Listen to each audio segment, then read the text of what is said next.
Senhor dos irmãos. Amém. Senhor, graças a Deus, né, por mais essa oportunidade que o Senhor, nosso Deus, ele tem aí nos proporcionado, né, faz um bom tempo que a gente não temos vindo para a escola aqui em Cavaleiro, devido a alguns compromissos que tivemos, mas graças a Deus o Senhor tem nos dado uma oportunidade para que estarmos, para podermos compartilhar com os irmãos algo da palavra de Deus nesta manhã. Oxalá se tivesse mais pessoas para poder desfrutar da palavra de Deus, pois a base de tudo está na palavra. A igreja primitiva, ela teve um grande sucesso, teve um grande desempenho, ela marcou a história de uma forma extraordinária durante 60 anos, porque a base de tudo era a palavra. E a mensagem que os apóstolos pregavam era Cristo, morto e ressuscitado. Era uma mensagem cristocêntrica. Jesus era o tema central daquela igreja. E a gente viu que dentro de 60 anos, todo mundo naquela época já tinha sido evangelizado, ao ponto do apóstolo Paulo dizer que não tinha nenhuma parte do mundo a qual o evangelho não tinha sido de fato pregado. Amém, querido? Convido os irmãos para ficarmos em pé, vamos ler um versículo para ser discutido. Livro do profeta Oséias, capítulo 6, versículo de número 3.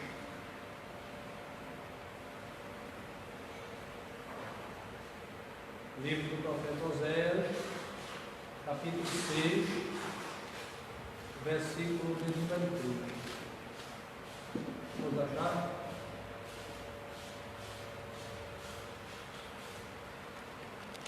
Amém? Assim diz a palavra do Senhor.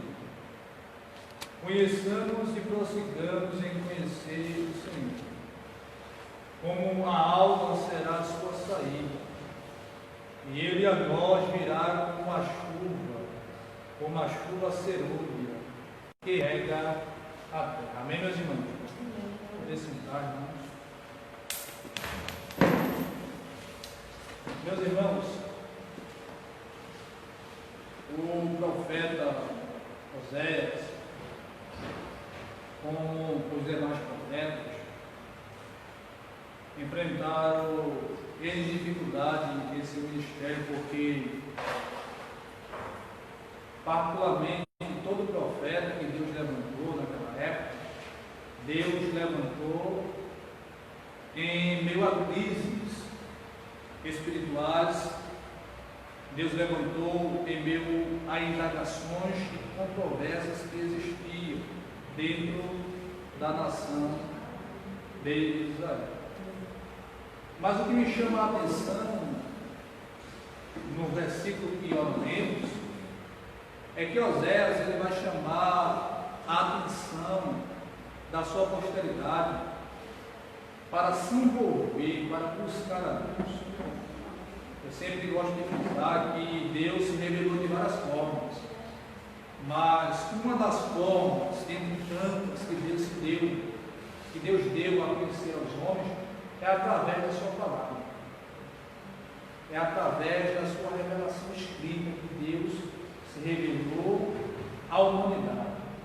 E tudo que sabemos acerca de Deus, Jesus e o Espírito Santo está dentro das páginas seletivas da Bíblia Sagrada.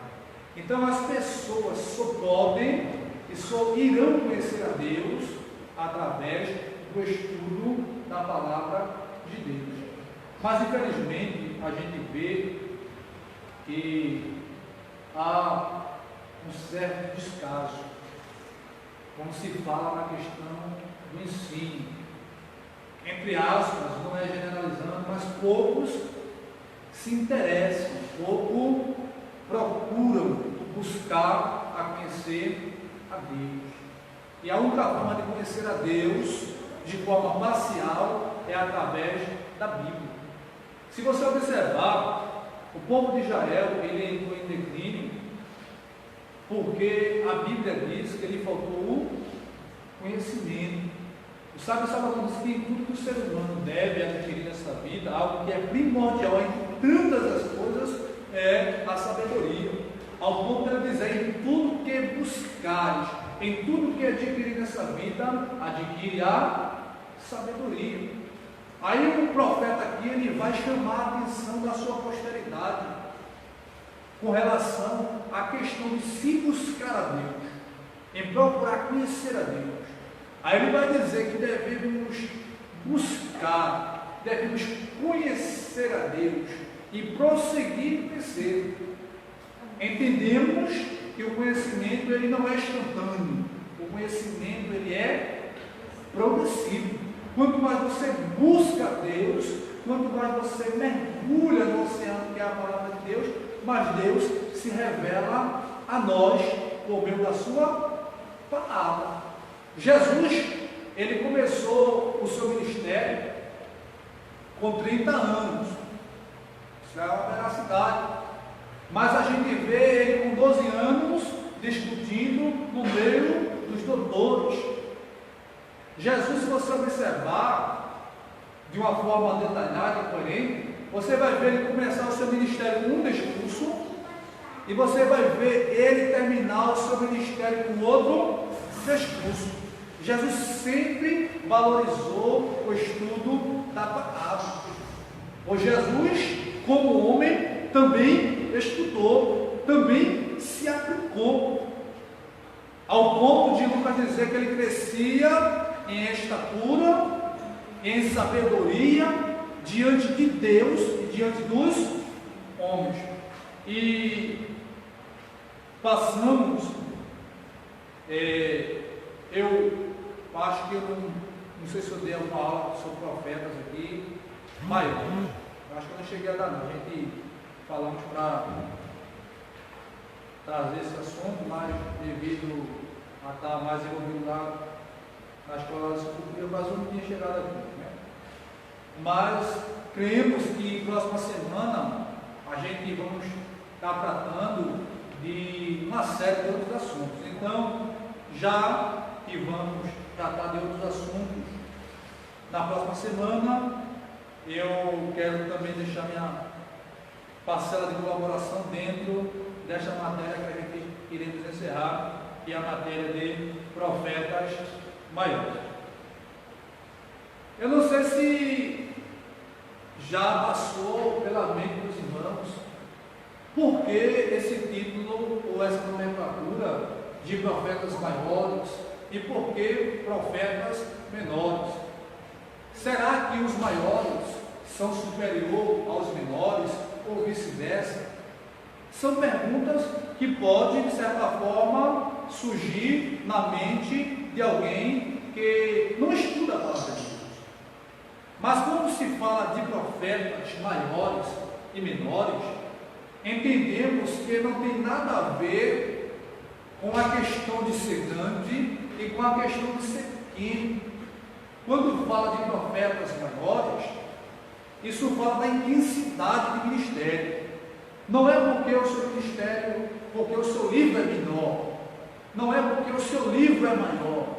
Não se trata de inferioridade e nem tampouco de superioridade. Fala de uma duração maior de ministério. Porque estamos estudando os profetas maiores e porque eles são considerados de profetas maiores. É porque o seu livro é maior do que o livro de outros? Não. Porque a gente vê profetas menores que os seus livros têm mais acontecimentos. E a gente vê profetas que estão na condição de maiores que os seus livros têm poucos capítulos. mas nem por isto ele está na categoria de menor. Observe, são 5 os profetas maiores. Tenho certeza que o Diaconópolis ele deixou bem ciente para os irmãos, não sei se os irmãos se lembram quais são os 5 profetas maiores. Quem são? Quem se lembra?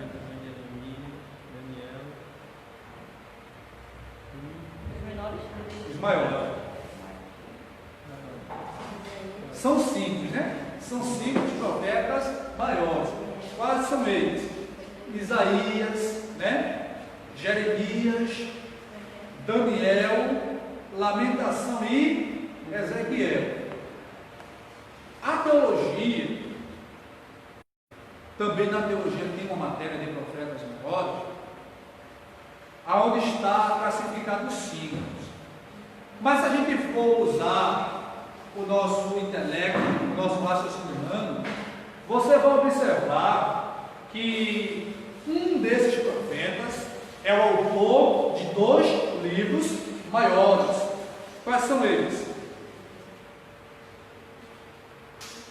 Jeremias e Lamentação de Jeremias. Então, se a gente formos frisar dentro dessa perspectiva, seria para ser 4 profetas maiores, porque particularmente o escritor de Lamentação e o escritor de Jeremias é o mesmo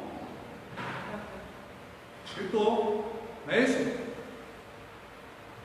Tem a mesma autoria, tanto Lamentação como o livro de Jeremias são livros atribuídos ao próprio profeta, né?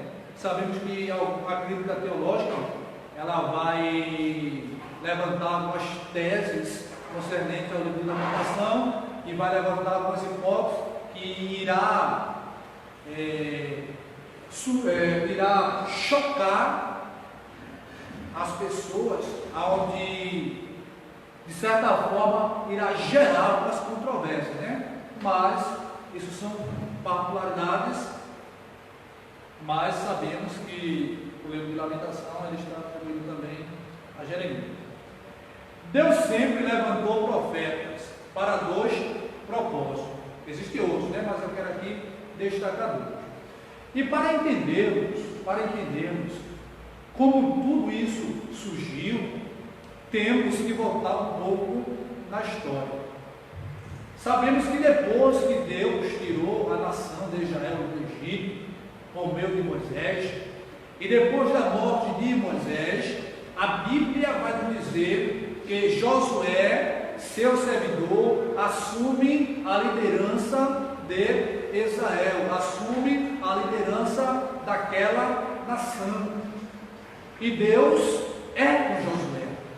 Deus usa Josué, Deus dá vitória ao povo por meio de Josué e o exército de Deus. Mas após a morte de Josué, vai agora entrar dentro do cenário da história uma série de juízes que vão julgar a nação de Israel. Mas o que eu acho interessante é que toda vez que Deus levantava um juiz, levantava com o propósito de advertir a nação, de botar a nação no rumo certo, mas sempre que o juiz morria, a nação novamente entrava em declínio espiritual e começava agora a entrar no caminho da desobediência e da idolatria. Mas Deus sempre levantava alguém para botar a nação no caminho certo. A gente vê o cuidado de Deus para com o seu povo desde o início, desde o Gênesis até os nossos dias. Observe, a Bíblia vai nos dizer que o povo vivia em um período aonde chamamos de período teocrático. Como teocrático? Aonde Deus era o maior regente daquela nação. Quando falamos de Theos, vem logo a expressão grega para Deus, porque Theos, ou Theon, ou Teu, no grego, é uma expressão para o próprio Deus.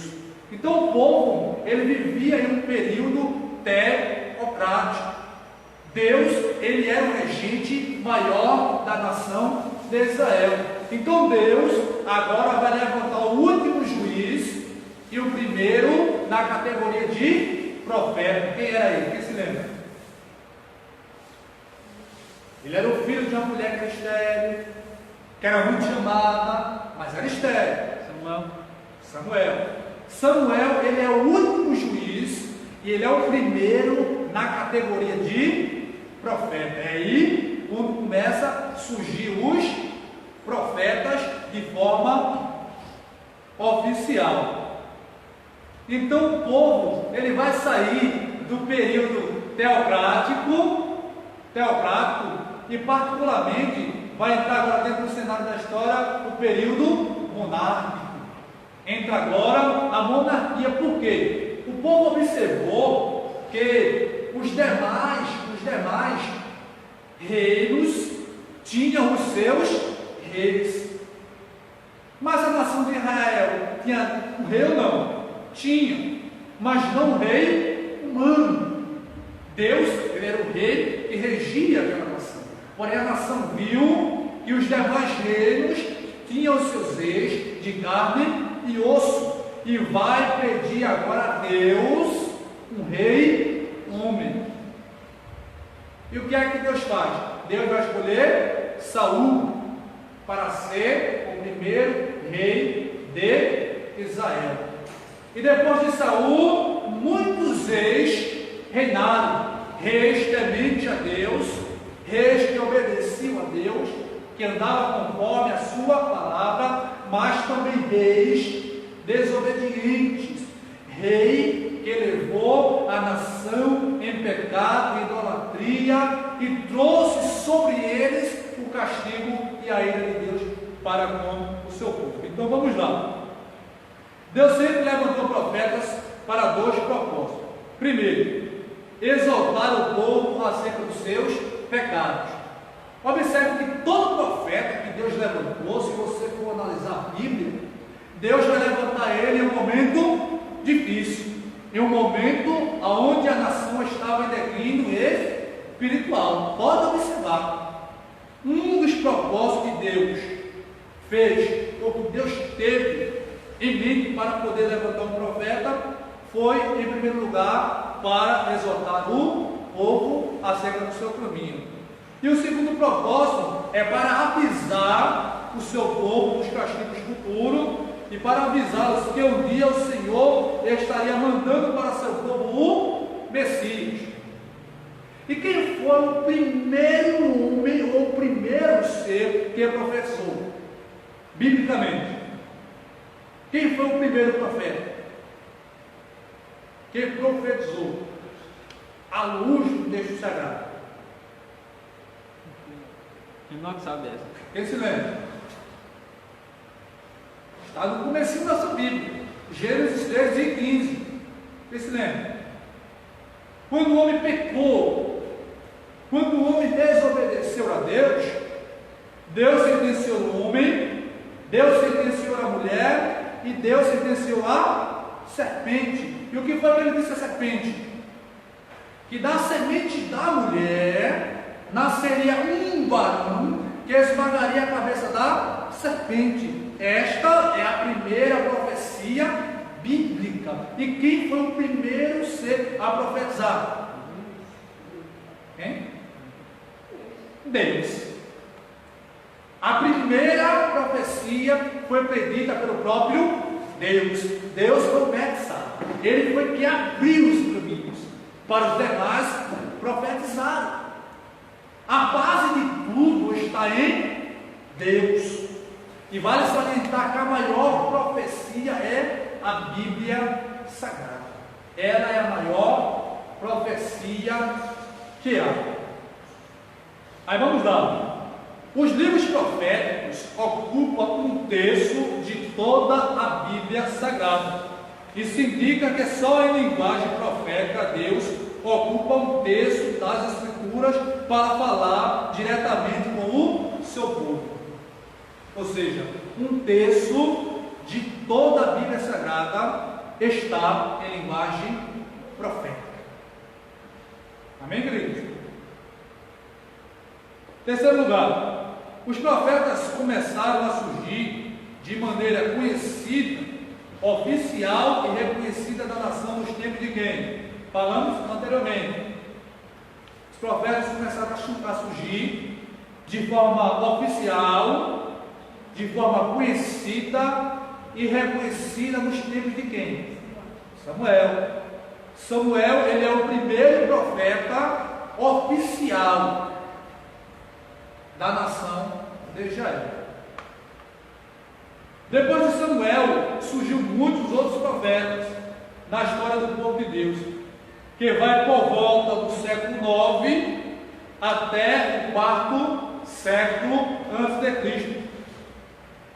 Do quarto século antes de Cristo, temos aquele período chamado de interbíblico. Quem se lembra desse período? Alguém se lembra? E alguém sabe que período é esse? Do quarto século antes de Cristo, temos aquele período chamado de período interbíblico. Quem se lembra desse período? Qual é o último livro do Antigo Testamento? Malaquias.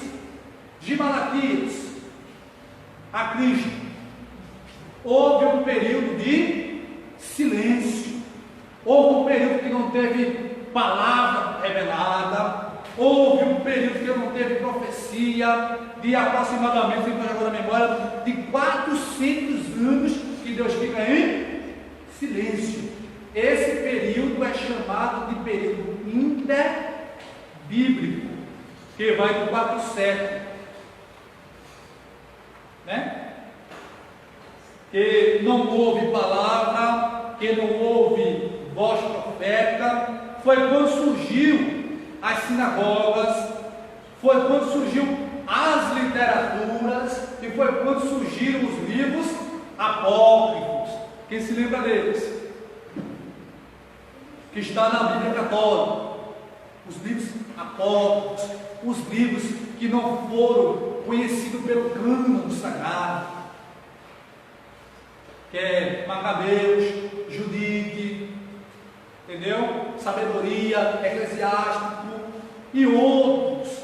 Foi nesse período interbíblico que surgiu historicamente as literaturas, as sinagogas e também os livros apócrifos, os livros que não foram conhecidos pela igreja, que não foram reconhecidos pelo cânon, que não passou pelo processo de canonização, que não foram aceitos, que foram rejeitados. Entendeu? Foi quando surgiram esses livros. Então, durante esse tempo, foi quando Jesus aparece. E o que me chama a atenção é que dentro dessa raiz surgiu outro profeta nos tempos de Jesus. Quem foi esse profeta? Desta sequência de profeta veterotestamentário, João Batista.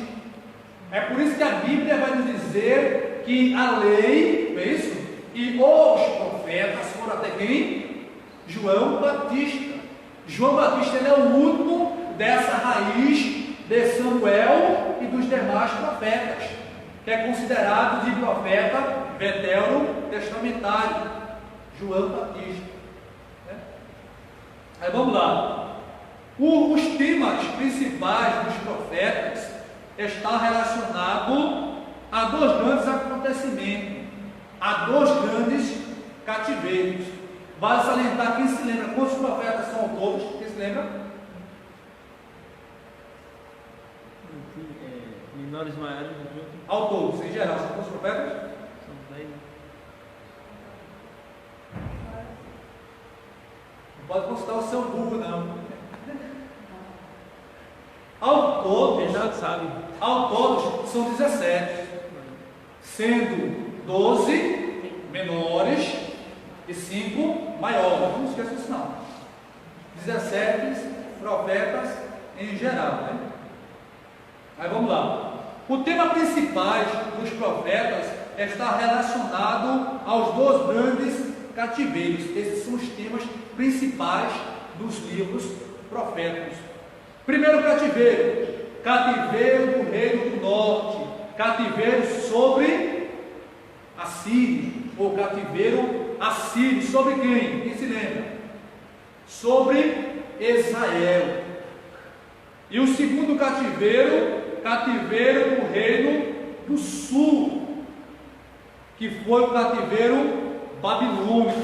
Sobre quem? Quem se lembra?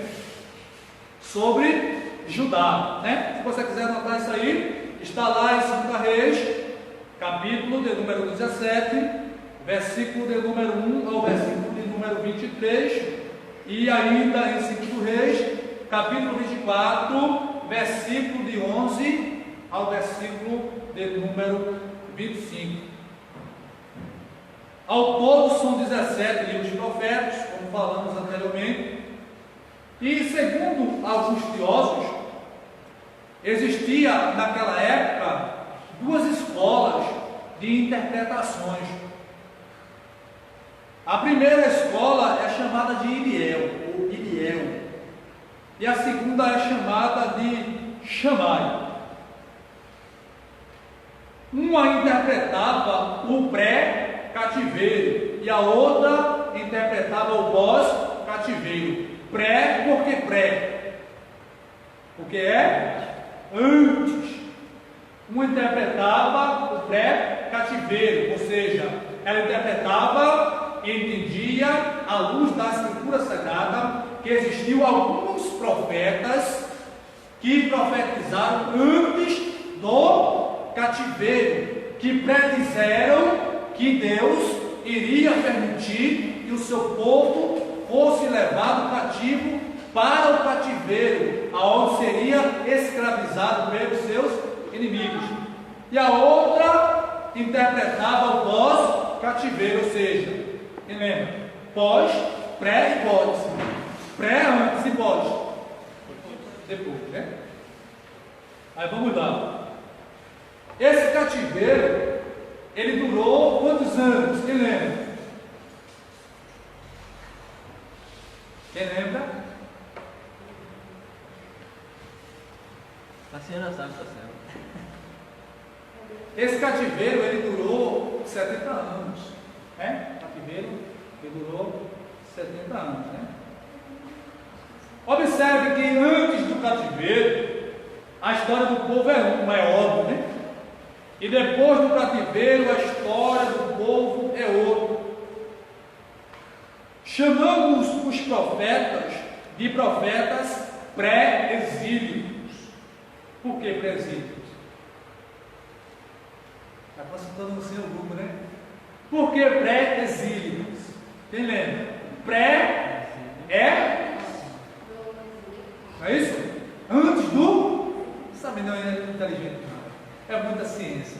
Porque eles profetizaram antes do exílio, como o próprio Jeremias, que foi um dos que profetizou que o povo seria levado cativo para a Babilônia, que o povo passaria um período de 70 anos, sendo subjugado pelos seus inimigos, né? São profetas pré-exílio, aqueles que profetizaram antes que acontecesse aquele fato tão doloroso, tão difícil para aquela nação. Profetas pós-exílios, que são eles? Que profetizaram depois do cativeiro, depois que o povo voltou do cativeiro. E os profetas exílios, quem são eles? Sempre são eles. E por que exílios? Pré, pós e exílios. Porque estavam no cativeiro, estavam no cativeiro, estavam como prisioneiro, mas exerceram seu ministério dentro do cativeiro. São chamados de profetas do exílio. Aí vamos pontuar aqui, né? Os profetas pré-exílios, quem são? Quais são? Quantos são? Vamos lá. Profetas presídios, ou seja, aqueles que profetizaram antes do cativeiro, antes que o cativeiro acontecesse. Quem é ele? Obadias. Quem mais? Joel. Outro, Amós, Oséias, Isaías, Miqueias, Naum, Abacuque, Sofonia e Jeremias. Vale salientar que entre eles estão aí entrelaçados, entre eles, tanto maiores como menores. Esses são os profetas pré-exílios. Quantos são? Em todos? Obadias, Joel, Amós, Oséias, Isaías, Miqueias, Naum, Abacuque, Sofonia e Jeremias, profetas que profetizaram antes do povo ser levado cativo para a Babilônia. Os profetas pós-exílicos, ou seja, aqueles que profetizaram depois que o povo voltou do cativeiro. Quantos são e quem são eles? São três, né? Ageu, é esse? Zacarias e Malaquias, né? Malaquias que é o último profeta. Mas o João ele está lá depois do período bíblico, depois que aparece Jesus, ele aparece como o último profeta. Oi? Mas os que profetizaram, pessoal, esses pré-exílicos, os que profetizaram que o povo seria levado para o cativeiro. E o pós-exílico foram os que profetizaram depois que o povo foi para o cativeiro, sofreram com o cativeiro, um período de 70 anos, Deus libertou. Aí depois que eles voltaram do cativeiro, aí eles profetizaram. Aí por isso que eles são chamados de profetas pós-exílicos. Eles exerceram seu ministério depois. Mas João, ele foi depois do período interbíblico, entendeu? Foi nos tempos que aparece agora Jesus. Aí ele aparece como precursor de Jesus, na virtude de Elias, preparando o caminho. E ele é considerado o último desta linhagem, o último dessa raiz. É por isso que ele é considerado de profeta veterotestamentário, porque a lei e os profetas foram até João Batista. A Bíblia diz. É por isso, está entendendo? Glória. Vamos lá, né? Aí pronto, os profetas que profetizaram os profetas pós-exílicos são Ageu, Zacarias e Malaquias, né? E os profetas que profetizaram durante o exílio. Quem se lembra? Quem foi? Quantos foi? Quem? Bingo. Acertou. Falta outro, são dois. Quem? Daniel, bingo. Daniel e Ezequiel foram os profetas que profetizaram durante o exílio. Vale salientar que Daniel, como Ezequiel, são da mesma época. Tanto Daniel como Ezequiel, eles são da mesma época, ou seja, da mesma leva. A primeira leva de judeus aí para o cativeiro, porque existiam duas levas. Existiu a primeira leva e existiu a segunda leva. E Daniel e Ezequiel são da mesma leva, ou seja, 9 anos antes da grande leva. foram levados. Por quê? A primeira leva levaram alguns da linhagem nobre, da realeza, entendeu? Dentre eles, Daniel, como também Ezequiel, outros que a gente vê também, que eram os seus companheiros lá, Sadraque, Mesaque e Abednego, né? Misael, Ananias e Azarias, que depois tiveram seus nomes mudados, entendeu? Que pertencia à linhagem nobre e que foram utilizados para prestar serviço na corte de Babilônia. Né? Aí vamos lá. Daniel e Ezequiel são da mesma época, da mesma leva, a primeira leva de judeus aí para o cativeiro, né? Como falamos antes, 9 anos antes da grande leva. Aquela leva, a grande massa para trabalhar como escravos na Babilônia, foi levada 9 anos depois, né? Meus irmãos, o termo profecia, porque se fala de profeta, o profeta é aquele que profetiza. Todos nós que falamos a palavra de Deus, estamos na condição de profeta de Deus, não de forma oficial, como foram os profetas veterotestamentários, mas porque somos um profeta de Deus para esta geração. Temos que ser os profetas de Deus para esta geração, porque somos aqueles que proclamam, somos aqueles que anunciamos as boas-vindas de Cristo. Então, mediante a isto, estamos na condição de profetas, de porta-voz de Deus, porque quem são os representantes de Deus nessa terra? Somos nós. Os profetas veterotestamentários também representaram Deus através do povo. Hoje, como igreja de Cristo, somos seus profetas que representamos Deus através deste mundo. E as pessoas querem ver Deus através da nossa vida. O profeta naquela época era um representante de Deus que era muito respeitado. O profeta naquela época era como se fosse o próprio Deus diante do povo. O profeta era alguém que o povo respeitava. O profeta era alguém que geralmente o povo temia muito.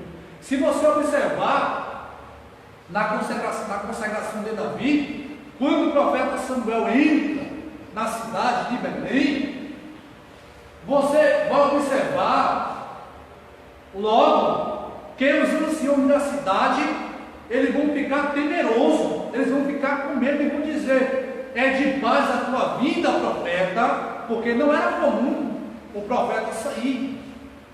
E geralmente o profeta tinha dois tipos de mensagem: uma de bênção, outra de cajado, outra de sentença. Então, quando viu Samuel, o povo temeu de imediato. E o profeta, ele era alguém respeitado, era como se fosse o próprio Deus no meio do povo.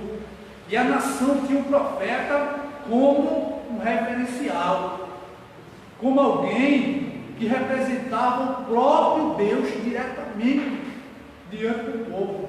E hoje não é diferente. Hoje as pessoas, ela tem que ver Cristo através da nossa vida. Porque quem nasceu no Evangelho, tudo bem, mas quem não nasceu, quem viveu aí no mundão aí, aprontando todo tipo de peripécias e aberrações, de certa forma foram vistos. Hoje convertido, as pessoas que viram antes querem ver o seu depois, para ver e reconhecer que verdadeiramente Deus transforma a vida do homem. Então o mundo tem que ver Cristo através da nossa vida.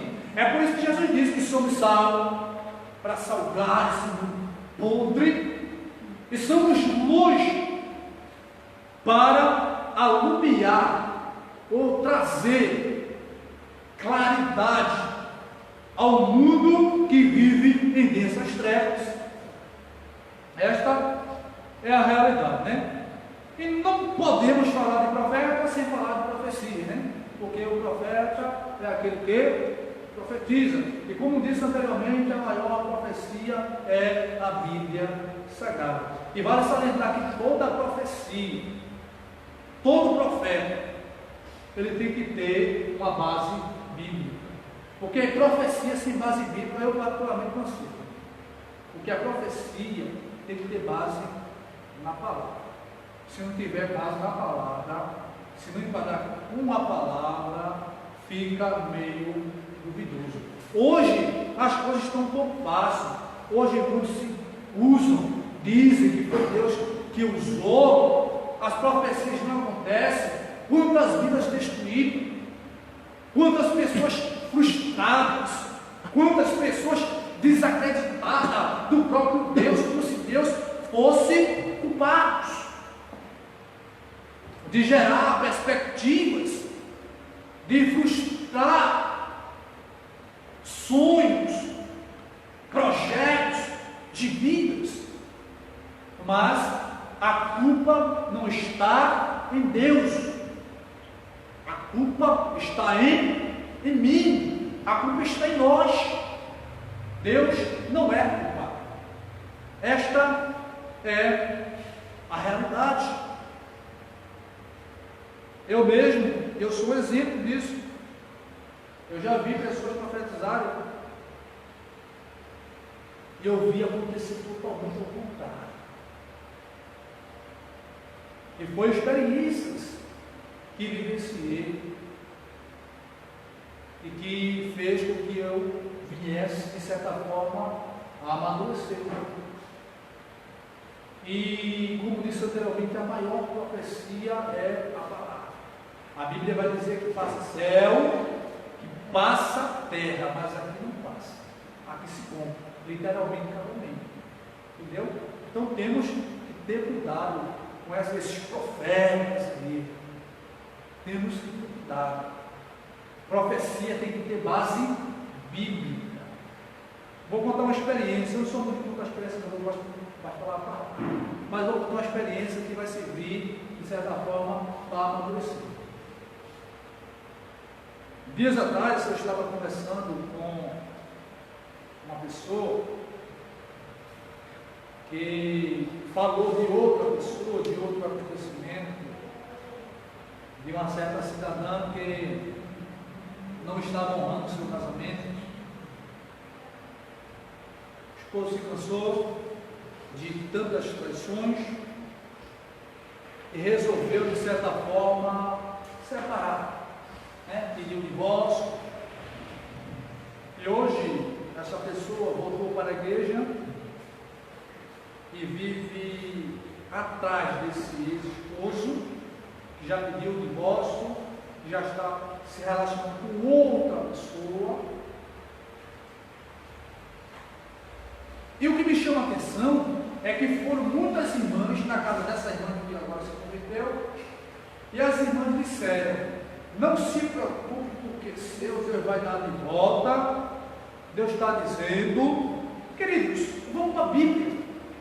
A Bíblia vai dizer que não andarão dois juntos se dois não tiver, se um não tiver de acordo. O cara não quer de jeito nenhum. Como é que Deus vai forçar o camarada a querer algo que ele não quer? A Bíblia diz que tudo que é ligado no céu é ligado na terra. Que profecia é essa? Que Deus é esse? Então temos que ter cuidado. As profecias têm que ter, no mínimo, uma base bíblica. Porque se não tiver, não é profecia, é uma profetada. E na realidade tem muitas pessoas frustradas. Eu poderia hoje estar frustrado devido a profecias. Por quê? eu deveria estar frustrado devido a profecias. Observe, como assim? Disseram para minha esposa, que faleceu, que a terra não iria cobri-la. E ela faleceu. Foi profecia ou profetagem? Foi profetada na minha cara, não foi nenhuma profetada. Poderia hoje estar frustrado.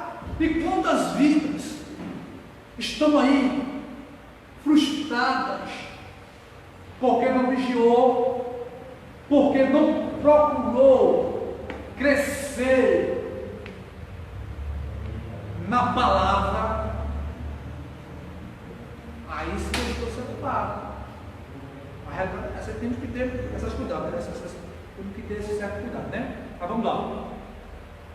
Então, profecia no Antigo Testamento vem de um verbo hebraico, alguns chamam de naba, que significa basicamente anunciar, declarar, profetizar e anunciar a mensagem de Deus. Então, dentro dessa perspectiva, todos nós que propagamos, que declaramos, somos profetas de Deus para esta geração.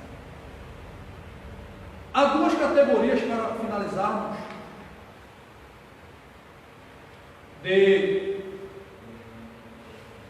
há duas categorias gerais de profecias.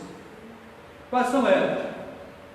A primeira chamamos de proclamativa, né? E a outra de preditiva. Proclamativa e preditiva, né?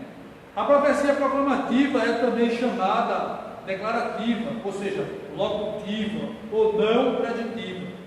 O conteúdo da profecia proclamativa pode ser, observe, mensagem de exaltação, admoestação, ânimo, estímulo, encorajamento, aprovação, promessa, ameaças, aviso, advertência, reprovação, censura, sentença, correção, castigo, julgamento, consolo e conforto.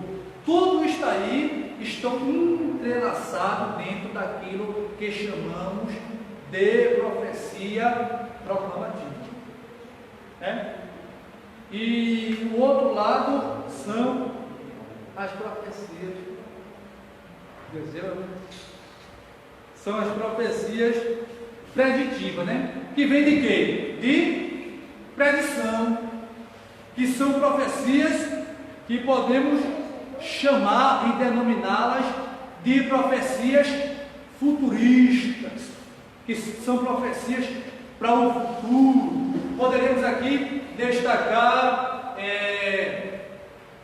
algumas profecias preditas por Cristo, concernente aos últimos acontecimentos, profecias apocalípticas, que são também profecias preditivas, proclamativa e preditiva, que são profecias futuristas.